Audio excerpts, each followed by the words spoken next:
अभी। मैं आपको आज क्रिस्टल के बारे में थोड़ा बताने वाला हूँ कि क्रिस्टल ये क्या है, क्रिस्टल क्यों पहनने चाहिए और क्रिस्टल कैसे पहनते हैं। इसके ऊपर से हम चालू करेंगे तो पहले एक मिसकॉन्सेप्शन है, मतलब ऐसा माना जाता है, मिसकॉन्सेप्शन नहीं, थोड़े लोग का एक मान्यता है कि क्रिस्टल और ग्रहों का या राशियों का, बर्थ नंबर का एक कनेक्शन है। ठीक है, हम ऐसा मान सकते हैं कि क्रिस्टल का और राशि इसका कनेक्शन है, पर एक प्रैक्टिकली नहीं मान सकते, क्योंकि आप ऐसा समझ सकते हो इस राशि से इसको ये बेनिफिट हो सकता है, बट आप डायरेक्टली लिंक नहीं कर सकते कि ये राशि वाले को यही पहनने का है।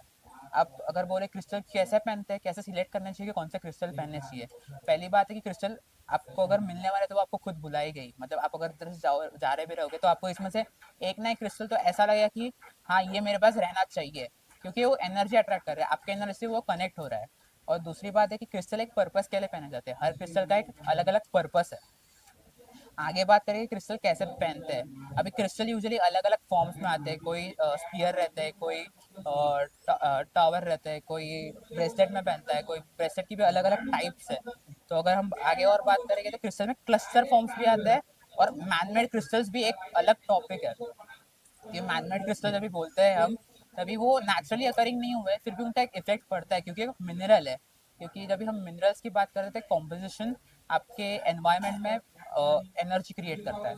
आगे हम बढ़ेंगे तो क्रिस्टल के थोड़े टाइप है। अ, हाँ, क्रिस्टल के थोड़े टाइप्स है, अगर आप देख पाओगे तो ये गिटार वगैरह क्रिस्टल्स के भी बनने जाते हैं। कोई गिटार बोलो या कोई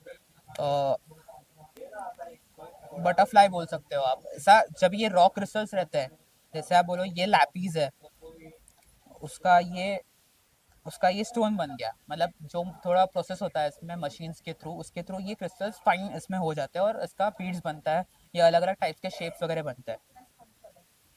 आगे हम और बढ़ेंगे तो क्रिस्टल्स में और थोड़े टाइप है, जिसमें आप देख सकते हो क्रिस्टल्स के हार्ट है और क्रिस्टल के फ्लावर्स है।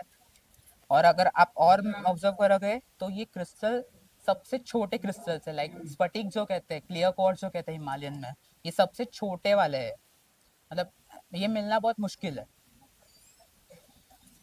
और आगे बढ़ेंगे हम तो वनस्पतियों पे थोड़ा डिस्कस करते हैं कि वनस्पति, मतलब भारतीय तंत्र शास्त्र में हम जब भी वनस्पतियों का उल्लेख आता है तभी वो दोनों इसमें हम लोग को बेनिफिट करते हैं। जैसे कि आप एक दृष्टिकोण देखोगे कि एक हीलिंग में जो ऑकल्ट इसमें आता है, जो गुण विज्ञान कहते हैं, उसमें उसके बेनिफिट्स रहते हैं, और दूसरा है कि उसके मेंटल बेनिफिट्स है, क्योंकि आयुर्वेदिक में भी वनस्पतियाँ यूज की जाती है। तो उसमें से ये बहुत थोड़े दुर्लभ वनस्पतियाँ रखी है, जैसे कि शैतान पंजा है, ये एक वनस्पति है कि एक प्रॉस्पेरिटी अट्रैक्ट करती है, ऐसी वनस्पति है। दूसरा आप और आगे बढ़ोगे तो एक सेकंड, यहाँ पे जो वनस्पतियाँ लगाई है वो हम वास्तु बांधनी जो कहते हैं, मतलब घर के संरक्षण के लिए जो बनाई जाती है, एक वास्तु की चीज बनाई जाती है, उसमें अलग अलग टाइप की वनस्पतियाँ यूज की जाती है।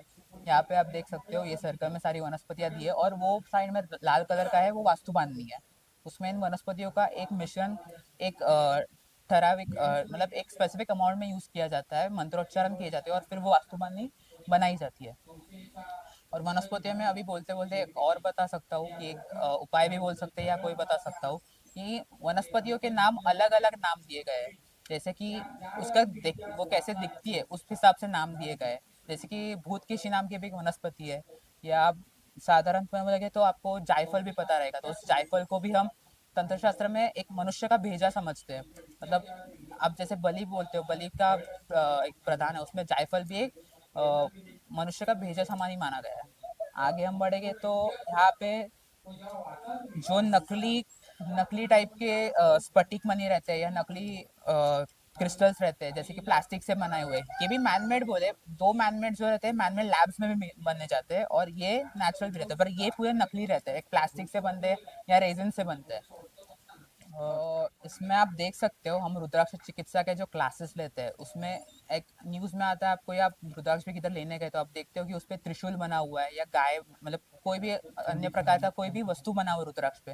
ये लोग पोरते, जैसे आपको पहले दिखाया उसमें नाग बना था, ऐसे हम रुद्राक्ष चिकित्सा के परीक्षण वर्ग में रुद्राक्ष को आप माइक्रोस्कोप के अंदर देखोगे ना, बट वो एक इमेजिनेशन का पार्ट है, जिसमें आपको ऑब्जर्व करना पड़ेगा रुद्राक्ष पे कौन सा शेप बना है। मतलब आप यहाँ पे देख सकते हो कि ये ओम बना हुआ रहेगा, अब क्लियर नहीं देखेगा, पर हम जब भी क्लासेस लेते हैं तभी आपको सिखाया जाता है कि आप कैसे देख सकते हो माइक्रोस्कोप के अंदर या मैग्नीफाइंग ग्लास से आप कैसे देख सकते हो कौन सा रुद्राक्ष है। मतलब कौन सा चिन्ह उस पर नेचुरली अकर हुआ है। ठीक है, धन्यवाद, शुभम भवतु। राशि मकर राशि है, उसमें एक प्लूटो ग्रह का भ्रमण 2019 के बाद चालू हो गया है। 2039 तक मकर राशि में प्लूटो रहेगा।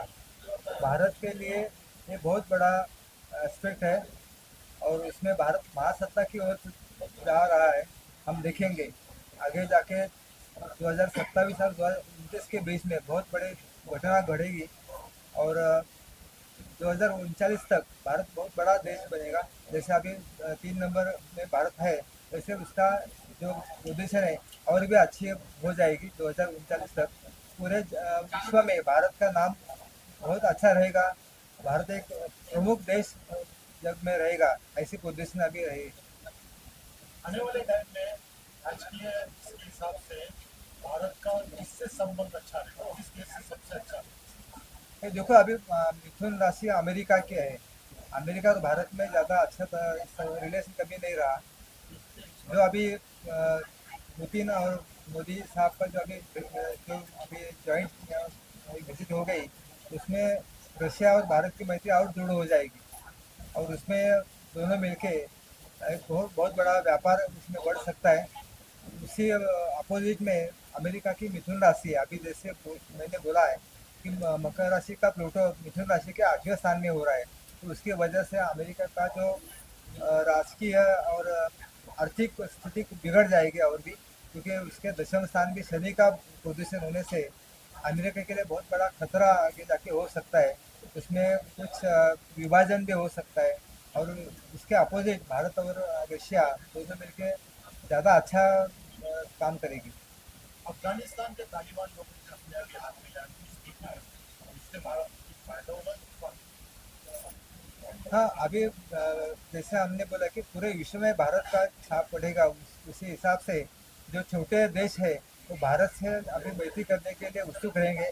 जिसमें संरक्षण यंत्रणा है, जो फाइनेंशियल ट्रेडिंग है, उसमें भारत के साथ बहुत लोग काम करेंगे आगे। सर मोदी नरेंद्र मोदी यांचं लोकप्रिय कसं असेल येणाऱ्या काळात? हे बघा आता पुढे 2027 जून नंतर शनी मेष राशीमध्ये भ्रमण करणार आहे। त्याच्यानंतर मोदी साहेब कदाचित रिटायरमेंट घेतील आणि दुसऱ्या पंतप्रधान आपल्याला बघायला मिळतील। पर बहुत से लोग राशि पे भरोसा करते, बहुत से लोग नहीं करते। जो लोग भरोसा नहीं करते उनको किस तरह से आप इसमें नहीं, देखो ये बात ऐसे है कि ज्योतिष शास्त्र एक दैवी शास्त्र है। जैसे कि हम भगवान को मानते हैं, तो जो मानते हैं उनको उनका अनुभव आता है, जो नहीं मानते उनको नहीं आएगा। तो उनको जैसे श्रद्धा के हिसाब से हमें देखना चाहिए। अगर कोई श्रद्धा से इसका अगर इस्तेमाल करते, उपयोग करते हैं, तो उनको फायदा होता है। और ये जो आज प्रोग्राम हम लोग कर रहे हैं, तो अमृत महोत्सव या गोल्डन जुबली की तरफ जा रहे हैं, उसका जो आयोजन है वो मैंने किया है। ये जो संस्था है ये 75 ईयर्स पुरानी संस्था है और उसका मैं स्टूडेंट हूँ, क्योंकि वो चीज़ का मेरे को गर्व महसूस होता है। और मैं ये ओकाट साइंस है, मतलब गूढ़ शास्त्र है, उसमें से वास्तु का मैं टीचर भी हूँ। और ये जो आज कार्यक्रम भव्य दिव्य ऐसा कार्यक्रम दिख रहा है, आप लोग को भी बहुत अच्छा फील हुआ रहेगा। उसका आयोजन हम लोग ने किया है। माझं नाव अनिल देवीदास सानवडकर, महाराष्ट्र ज्योतिष परिषदेचा अध्यक्ष आहे आणि आजचा या 75व्या वर्षाचा ज्योतिर्विद्यालय मुंबई या संस्थेच्या या कार्यक्रमाचा अध्यक्ष म्हणून मला एक बहुमान मिळालेला आहे। आपल्या या भारत देशामध्ये इंग्लंडमध्ये जेव्हा एकही शाळा नव्हती त्या काळामध्ये 7.5 लाख विद्यालय होती। अशी महान परंपरा असलेला आपला हा देश 64 विद्यांचं अध्ययन आपल्या या 7.5 लाख विद्यालयात होत होतं। ही प्राचीन परंपरा लुप्त झाली मॅकॉलेच्या शिक्षण पद्धतीमुळे आणि आज राम मंदिरावर भगवत ध्वज उभारला गेलेला आहे आणि या परंपरेकडे हळूहळू वाटचाल, कारण भारतीय शिक्षण पद्धती सुद्धा आता बदलत चाललेली आहे आणि आम्हाला अभिमान आहे या भारतीय परंपरेचं असलेला ज्योतिषशास्त्राचे आम्ही धुरा वाहण्याचं काम करतोय। नमस्कार, माझं नाव सुधीर नारायण सावंत, मी ज्योतिर्विद्यालय मुंबईचा अध्यक्ष। या नात्याने आपल्याशी बोलतोय. ज्योतिर्विद्यालय मुंबई हे तसं बघायला गेलं तर वेदशास्त्रावरती अभ्यास करतं. ही एक सरकारमान्य संशोधन संस्था आहे जी 75 वर्ष पूर्ण झाली त्या संस्थेला आणि त्याचा आज अमृत महोत्सव समारंभ आहे. त्यानिमित्ताने आपण एक तिथे अधिवेशन घेतलंय. हे पूर्ण ज्योतिष अधिवेशन हे राज्यस्तरीय असा विचार केला गेला होता, पण हे झालंय आता जवळपास राष्ट्रीय अधिवेशन. फक्त महाराष्ट्रापुरतं मर्यादित न राहता हे पूर्ण महाराष्ट्राच्या बाहेरून पण काही लोक इथे आलेले आहेत. त्यामुळे हे राष्ट्रीय अधिवेशन असं मला असं जाहीर करावं असं वाटतंय. आमचा उद्देश खरं तर आमचा म्हणजे हे ज्योतिषशास्त्राचा प्रसार करणे हा खरं तर उद्देश असतो. ह्याच्या पाठिंबाचं कारण काय, की आपली जी संस्कृती आहे, वेद आहेत, उपनिषद आहेत, याच्यामधून आपल्याला काय शिकलो, काय द्यायचं आहे आपल्या लोकांना, ते आपल्याला अभ्यास करायचं असतं. आणि हा वेदशास्त्र म्हणजे आपली कल्चर, जे आपलं कल्चर आहे ते आपलं कल्चर आपण लोकांपर्यंत प्रेसिपेट करतो, पास करतो. जे मला आत्तापर्यंत मिळालं आहे ते मी पुढे पास करेन. मग हे जर पास करायचं असेल तर कोणत्याही प्रकारचं आपल्याला न्यूनगंड राहता कामा नये, उच्च भेद राहता कामा नये, उच्च नीच भेद. तर त्यासाठी आपण काय करायचं, तर कोणत्याही लेवलचा माणूस असतो तो आपल्या इथे शिकू शकतो. त्यासाठी आपण जी चार्जेस, जे वर्ग चालवतो त्या वर्गाचे चार्जेस फार नॉमिनल चार्जेस घेतो. एकदम नॉमिनल चार्जेसमध्ये आपण हे वर्ग घेत असतो. त्यांचे शॉर्ट टर्म कोर्स आहेत, लॉंग टर्म कोर्स आहेत. काही फलज्योतिष विभाग असू दे, किंवा हस्तसामुद्रिक विभाग असू दे, किंवा लोलक विद्या असू दे, डाउजिंग किंवा टॅरोट कार्ड असू दे, वास्तुशास्त्र असू दे, हे सगळे वेगळ्या प्रकारचे जे आपण कोर्स घेतो. हे सगळे कोर्स म्हणजे तुकाराम जी भूते, ज्योतिर्विद्यालय मुंबई। मैं 15-20 साल से ज्योतिर्विद्यालय में ज्योतिष का अभ्यास कर रहा हूँ और ज्योतिष प्रेमी हूँ। ज्योतिष विद्यालय ये हमारी जो विद्यालय, ये हमारी जो संस्था है, एक धर्मदायक एक संस्था है और इसमें कोई कमर्शियल पार्ट नहीं है, जिसमें कि हम लोग स्टूडेंट को भविष्य में क्या होने वाला है, अपना भविष्य कैसा रहेगा, इसकी पूर्व सूचना हम देते हुए और ग्रह और गणित के आधारे इस स्टडी का अभ्यास है और वो हम लोगों तक पहुंचाना चाहते हैं और हर लोगों को पहुंचना चाहिए, ऐसी हमारी उम्मीद है। दूसरी बात है, हमारे जो ग्रंथ है जो पुराने ज़माने में लिखे हुए हैं और हमारे ज्योतिर्विद्यालय के खास ग्रंथ जो 800 ग्रंथ है वो हर जगह पर बहुत पुराने लिखे हुए हैं, वो आज भी है। हमारा लिखान सचिवालय तक के भी पहुंचा हुआ है, जो ज्योतिर्विद्यालय के नाम से आज भी प्रसिद्ध होता है। तो इस प्रकार से हमारी संस्था ना प्रॉफिट ना नुकसान, ऐसे तरीके से सबको स्टडी देती रहती है और इस प्रकार से हम आपको कुछ बताएं। कोई सवाल पूछो।